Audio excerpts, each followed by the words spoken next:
Good morning everyone. तो last class में हम लोगों ने देखा था इंस्ट्रूमेंट्स के बारे में और कुछ रिमेनिंग इंस्ट्रूमेंट्स रह गए थे। तो आज हम लोग उसे कंप्लीट करेंगे इस लेक्चर में और जितने भी इंस्ट्रूमेंट बाकी रह गए हैं उसके बारे में। तो चलिए स्टार्ट करते हैं हम लोग। तो सबसे पहले देखिए, अब जो रिमेनिंग इंस्ट्रूमेंट्स हैं उनमें है हमारा एंगल प्रोटेक्टर। एंगल प्रोटेक्टर क्या है? जैसे कि इसके नाम से पता चल रहा है, एंगल प्रोटेक्टर। तो ऐसा इंस्ट्रूमेंट जो क्या करता हो, या तो एंगल कंस्ट्रक्ट करने में हेल्प करेगा, है ना, या फिर एंगल को मेजर करेगा, उसको हम लोग क्या कहेंगे? एंगल प्रोटेक्टर कहेंगे। ठीक है। Angle protector generally celluloids, plastics, tins वगैरह से बने होते हैं। ये आइदर सर्कुलर या सेमी सर्कुलर शेप में रहेगा। ठीक है। और जनरली क्या होता है कि जो नॉर्मल हमारा जो एंगल प्रोटेक्टर होते हैं उसमें 1 डिग्री का एक डिवीजन होता है। एवरी 1 डिग्री पर एक एक डिवीजन होता है। तो इसके वजह से हम लोग क्या कर सकते हैं कि किसी सर्कल को 1 डिग्री के डिवीजन में भी डिवाइड कर सकते हैं, है ना। अच्छा, दूसरा जो है हमारा लीनियर स्केल की हम बात करते हैं। ठीक है। तो लीनियर स्केल भी क्या है? हमारा डिस्टेंस या लेंथ मेजर करने के लिए हम लोग इस्तेमाल करते हैं और लाइंस वगैरह ड्रॉ करने के लिए इस्तेमाल करते हैं। ये भी जो बने होते हैं आइदर वुड का रहेगा, प्लास्टिक के हो सकते हैं, स्टील के हो सकते हैं, सेलुलॉइड के हो सकते हैं, है ना। तो ये सारी चीजें हैं। अब स्केल जो है एज पर हम रिप्रेजेंटेटिव फ्रैक्शन देखें तो रिप्रेजेंटेटिव फ्रैक्शन में 3 तरीके का स्केल होता है बाबू। कितने तरीके का? 3 तरीके का। अब वो होता है इनलार्ज, रिड्यूस और फुल। ठीक है। जब हम स्केल का चैप्टर पढ़ेंगे ना तो उसमें थोड़ा डिटेल से पढ़ेंगे कि रिप्रेजेंटेटिव फ्रैक्शन क्या होता है, इनलार्ज क्या होता है, रिड्यूस क्या होता है, फुल क्या होता है, और इन सबको हमें पढ़ने की जरूरत क्यों पड़ा उसके बारे में। ठीक है। तो फिलहाल चलिए देखते हैं कि हमने लिखा क्या है।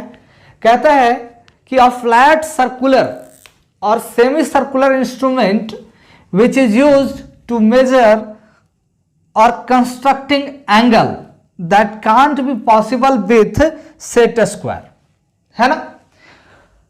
ऐसे एंगल को ये कंस्ट्रक्ट करेगा या मेजर करेगा जो कि सेट स्क्वायर से पॉसिबल नहीं हो। हमारे पास ऑलरेडी सेट स्क्वायर है। सेट स्क्वायर से हम लोग क्या करते हैं? एंगल्स बनाते हैं। और हमेशा याद रखना कि सेट स्क्वायर से जो एंगल बनाया जाता है वो 15 डिग्री के मल्टीपल में बनाया जाता है। कितने में? 15 डिग्री के मल्टीपल में आप सेट स्क्वायर से एंगल बना सकते हो। तो कभी कभी एग्जामिनेशन में क्वेश्चन आ जाएगा कि सेट स्क्वायर से कौन सा एंगल नहीं बनता है और 4 ऑप्शन रहता है ना। तो उसमें देख लेना कि कौन से जो है 15 डिग्री के मल्टीपल में नहीं है ना। तो वही आंसर हो जाएगा। चलिए देखेंगे उसके बारे में भी जब हम लोग सेट स्क्वायर पढ़ेंगे। तो यानी कि ऐसे एंगल को ये मेजर करेगा या बनाएगा जो कि सेट स्क्वायर से पॉसिबल नहीं है। अभी आपको इमेज भी दिख रहा है, फुल सर्कल और हाफ सर्कल, जिसको आप सेमी सर्कल कह सकते हो। ठीक है। तो इन दोनों स्केल का हम लोग दोनों एंगल प्रोटेक्टर का हम लोग इस्तेमाल करते हैं। ठीक है। अगर 180 डिग्री से अधिक हुआ, ठीक है, तो उसके लिए हमें क्या चाहिए होता है? सर्कुलर चाहिए होता है, फुल सर्कल चाहिए होता है। कभी कभी लोग इसको फुल मून या हाफ मून भी कहते हैं, है ना। बट टेक्निकल टर्म क्या है? Protector. Half circle protector, semi circle protector and full circle protector. ठीक है, ये टेक्निकल टर्म है। आगे देखिए, it is made of celluloid, wood और टिन। ठीक है। सेलुलॉइड से बने होते हैं, प्लास्टिक से भी आजकल बनते हैं, वुड से भी बनते हैं और टिन से भी बनते हैं। तो जनरली आपको टिन वाला देखने के लिए अभी नहीं मिलेगा। ठीक है। जनरली अभी क्या मिलेगा आपको? जनरली सेलुलॉइड और प्लास्टिक्स वगैरह से मिलेंगे। ठीक है, जो कि ट्रांसपेरेंट होंगे, है ना। लीनियर स्केल की हम बात करें तो लीनियर स्केल क्या होता है कि it is made of plastic, would, celluloid, steel. ठीक है। आपको जो मार्केट में अवेलेबल्स हैं, ठीक है, इन सब में अवेलेबल हो जाता है, आसानी से आपको मिल जाएगा स्केल, लीनियर स्केल, जिसका इस्तेमाल आप क्या करोगे? जिसका इस्तेमाल आप लेंथ के मेजरमेंट के लिए या लाइन वगैरह ड्रॉ करने के लिए हम लोग करते हैं। ठीक है ना। तो ये हो गया। अच्छा, वन मोर थिंग, अगर हम स्केल की बात करते हैं तो देखो बाबू, स्केल क्या होता है कि एक ग्रेजुएशन होता है, ठीक है, जो ग्रेजुएशन मार्किंग होता है ना उसी को हम लोग स्केल कहते हैं, ठीक है। जब हम लोग स्केल का चैप्टर पढ़ेंगे तो उसको डिटेल से देखेंगे, ठीक है, क्यों कहते हैं और क्या कहते हैं उसके बारे में, ठीक है। आगे कहता है कि इट हैज फ्लैट और ट्रायंगुलर क्रॉस सेक्शन, ठीक है। तो आपको इमेज में दिख रहा है, ठीक है, इस तरीके का फ्लैट रह सकता है या ट्रेपेजियम शेप का भी रहता है, ठीक है। तो क्रॉस सेक्शन आपको क्लियरली दिख रहा है ना, वही शेप होता है। आगे कहता है कि it is use to measure length distance on drawing, length और डिस्टेंस ऑन ड्राइंग, तो ये मैंने बता दिया, ठीक है। आगे देखो, अकॉर्डिंग टू आरएफ मतलब कि रिप्रेजेंटेटिव फ्रैक्शन। रिप्रेजेंटेटिव फ्रैक्शन क्या होता है बाबू, कि the length of drawing to the actual length of object, है ना। मान लो कि ये क्या है, एक कंपोनेंट है, ठीक है, इसका जो है साइज, ठीक है, इसका साइज क्या है, मान लो कि ये 200 mm है ना। तो 200 mm का साइज है ये, और हम इसको ड्राइंग में दिखा रहे हैं 50 mm में, है ना। तो 50 mm में जब हम लोग दिखाते हैं ना, तो क्या हो गया, length of drawing 50 mm to the actual length of object, ठीक है। तो उससे हमारा क्या निकलेगा, रिप्रेजेंटेटिव फ्रैक्शन।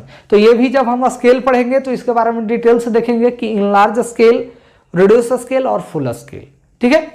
ये तीनों क्या होते हैं और कैसे होते हैं, तो इसको आप छाप लीजिए, ठीक है। नेक्स्ट देखते हैं।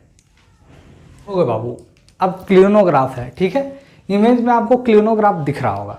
तो क्लिनोग्राफ का इस्तेमाल जो हम लोग करते हैं वो जनरली करते हैं किसके लिए, तो किसी भी इंक्लाइनेशन पर लाइंस ड्रॉ करने के लिए, पैरेलल लाइंस जो हमको ड्रॉ करना होता है ना, उसके लिए हम लोग इस्तेमाल करते हैं, ठीक है।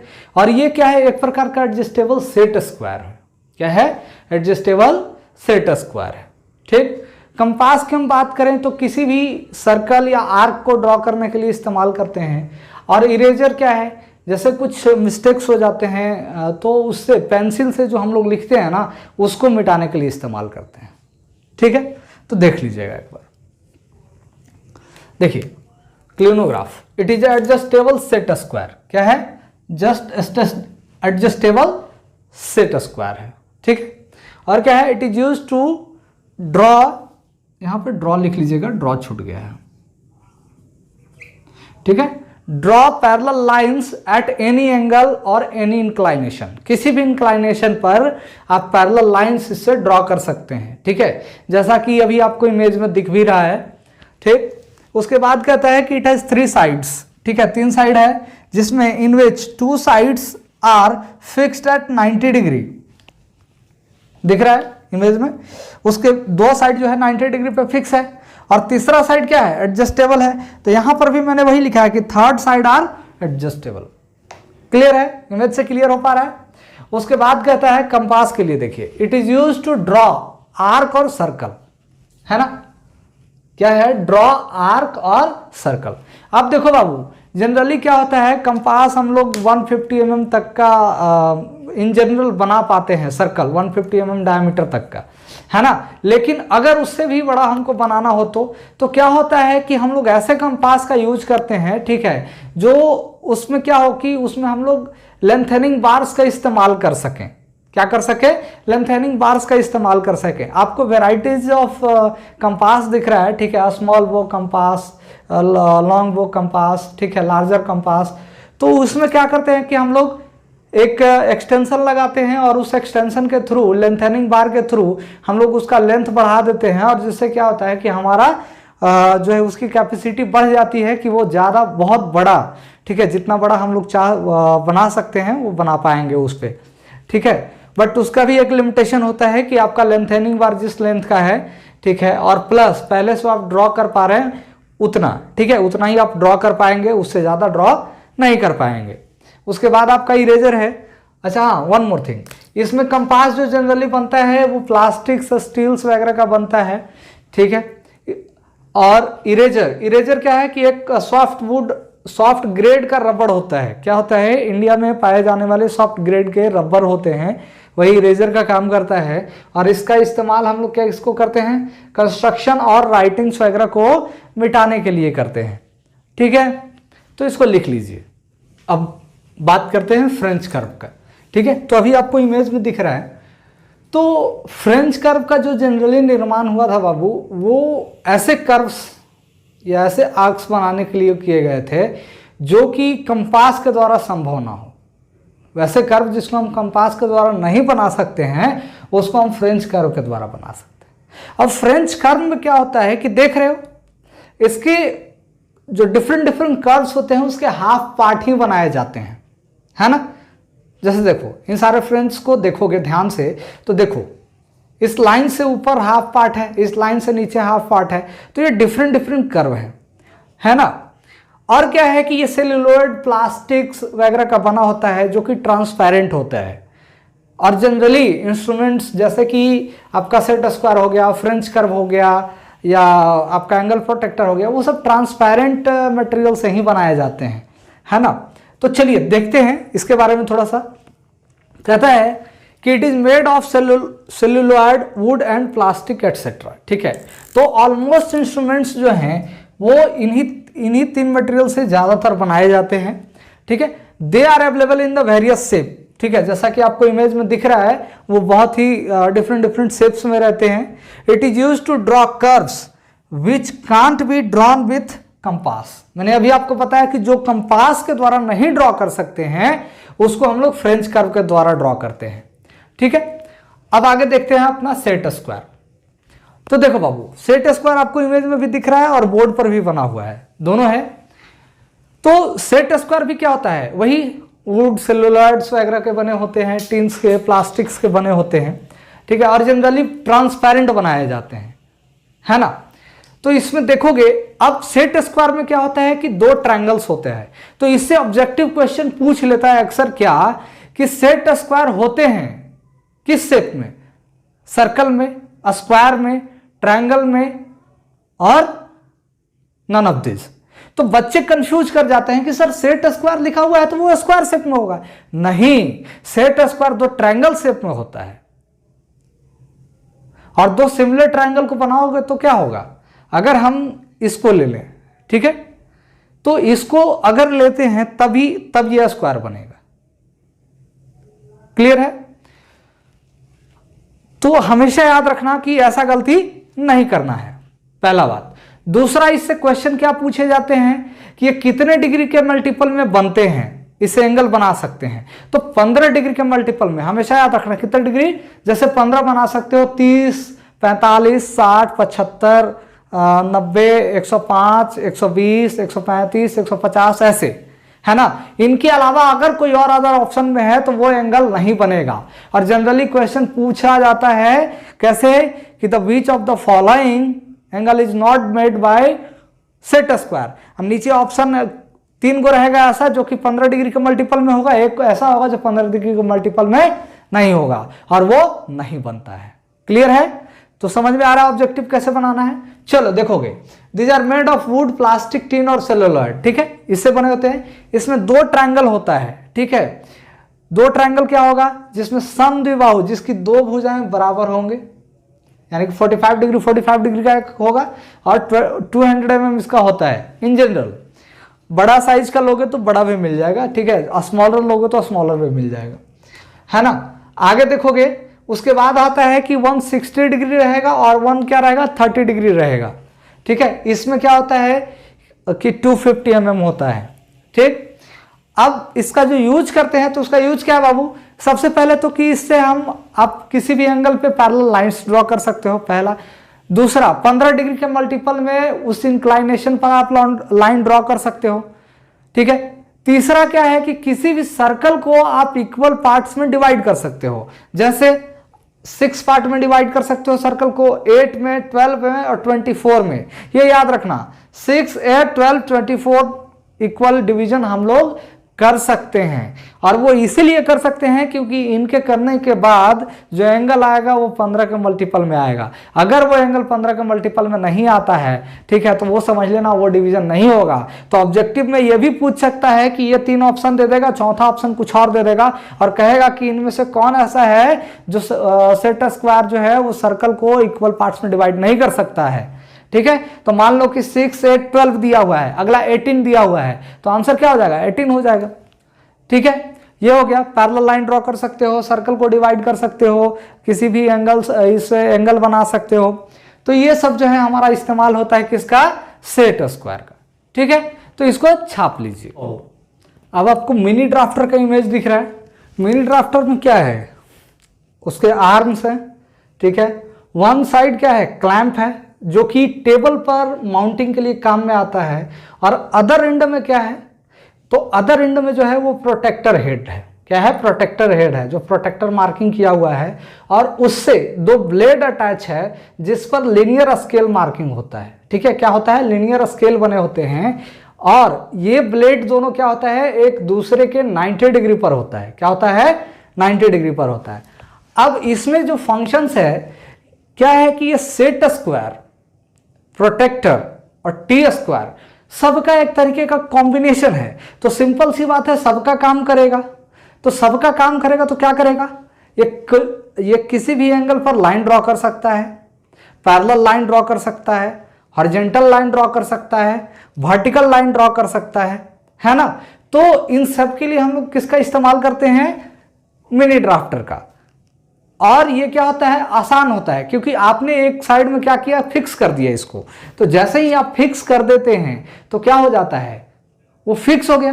मतलब आप जो टेबल के रेस्पेक्ट पे आप कभी भी हॉरिजॉन्टल वर्टिकल लाइन ड्रॉ कर सकते हैं आसानी से। जबकि यही अदर इंस्ट्रूमेंट्स की हम बात करें तो उसको फिक्स करना थोड़ा मुश्किल होता है ना, उसको हमको हैंड से ही पकड़ करके और काम करना होता है। बट ये क्या है, एक टेबल में एक बार ऐसे अटैच कर दिए और नीचे अपना काम कर रहे हैं, है ना। तो चलो, आपने देख लिया। अब इसके बारे में थोड़ा देख लेते हैं कि मैंने लिखा क्या है। तो कहता है कि it is a modern machine. ठीक है, ये मॉडर्न इंस्ट्रूमेंट कह लो या मशीन है, एक ड्राफ्टिंग मशीन है। वो क्या करता है, which can be able to do the work of T square, set square, scale and protector. देखो, टी स्क्वायर से हम लोग क्या करते थे, पैरेलल हॉरिजॉन्टल लाइंस ड्रॉ करते थे। सेट स्क्वायर से क्या करते थे, किसी भी 15 डिग्री के 15 डिग्री के मल्टीपल में हम लोग एंगल ड्रॉ कर सकते थे, है ना, या सर्कल को डिवाइड करते थे।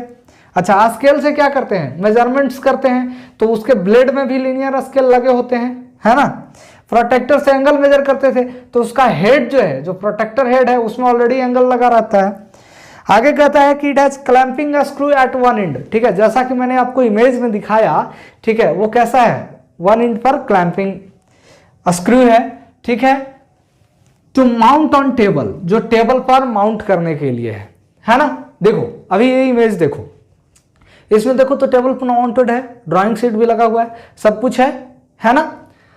आगे कहता है कि another end is fitted with protector marking. ठीक है, अनदर एंड में क्या लगा रहेगा, प्रोटेक्टर लगा रहेगा, जैसा कि दिख रहा है आपको। Two blade of transparent celluloid are attached with protector. अब जो दोनों ब्लेड है, ठीक है, वो क्या होता है कि इनबिल्ट होता है, अटैच कह लो या फिर डायरेक्टली आप इनबिल्ट कह लो, इसके जगह इनबिल्ट भी लिख सकते हो। इनबिल्ट इसलिए मैं लिखवा रहा हूं क्योंकि उसको हमको कसने की जरूरत नहीं पड़ती, माउंटिंग करने की जरूरत नहीं पड़ती है, ऑटोमेटिक प्रोटेक्टर हेड के साथ ही बन करके आता है ना, विथ प्रोटेक्टर। आगे कहता है कि both blade are set at right angle to each other. ठीक है, यानी कि 90 डिग्री, अभी मैंने आपको बताया कितना डिग्री पर, 90 डिग्री पर है, वो कसा रहता है ना। तो ये हो गया आपका मिनी ड्राफ्टर। ठीक है, तो आपका इंस्ट्रूमेंट्स खत्म हो चुके हैं। बाकी सेलुलॉइड टेप्स, पिंस वगैरह है, तो उसका इस्तेमाल हम लोग किसके लिए करते हैं, ड्राइंग बोर्ड पर ड्राइंग शीट को अटैच करने के लिए करते हैं। रोल एंड ड्रॉ स्केल है, तो उसको हम लोग रोल करके पैरेलल लाइंस ड्रॉ करने के लिए इस्तेमाल करते हैं।